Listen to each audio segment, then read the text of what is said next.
अस्सलाम वालेकुम एवरीवन। आज मैं आपको सब्जियों का पुलाव बनाने का आसान तरीन तरीका बताती हूँ। इसके लिए हमें चाहिए 5 अदद ग्राइंड किए हुए टमाटर, साबित गरम मसाला, हाफ़ टी स्पून हल्दी और सूखा धनिया, नमक हस्बे ज़रूरत, 1 टीस्पून लाल मिर्च, 1 अदद गोभी, 1/4 कप ऑयल, 3 अदद गाजर, 3 अदद प्याज, आधा किलो आलू, अदरक लहसुन हरी मिर्च का पेस्ट।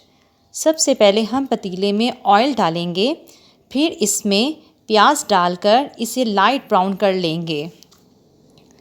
फिर इसमें थोड़ा सा पानी डालकर अदरक लहसुन हरी मिर्च का पेस्ट, साबित गरम मसाला और तमाम मसाला जात डालकर मिक्स कर लेंगे। फिर इसमें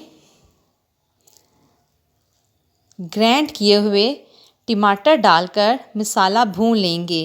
जब मसाला अपना घी छोड़ दे तो इसमें गाजर डालकर 2 मिनट भूनेंगे।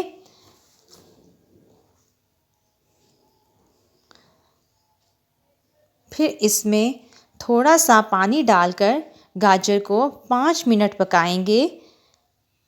गाजर पकाने के बाद इसमें बंद गोभी और आलू डालकर 15 मिनट पकाएंगे ताकि हमारी सब्जियां गल जाएं।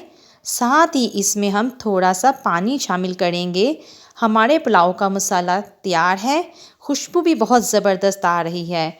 अब हम इसमें किलो चावल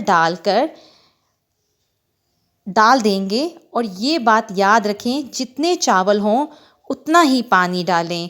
आपके चावलों से पानी सिर्फ 1/2 सेंटीमीटर ऊपर हो।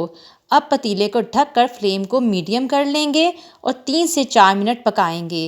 फिर इसमें इस तरह चमचा हिलाएंगे ताकि आपके चावल नीचे ना लगें। अब चावल गल गए हैं।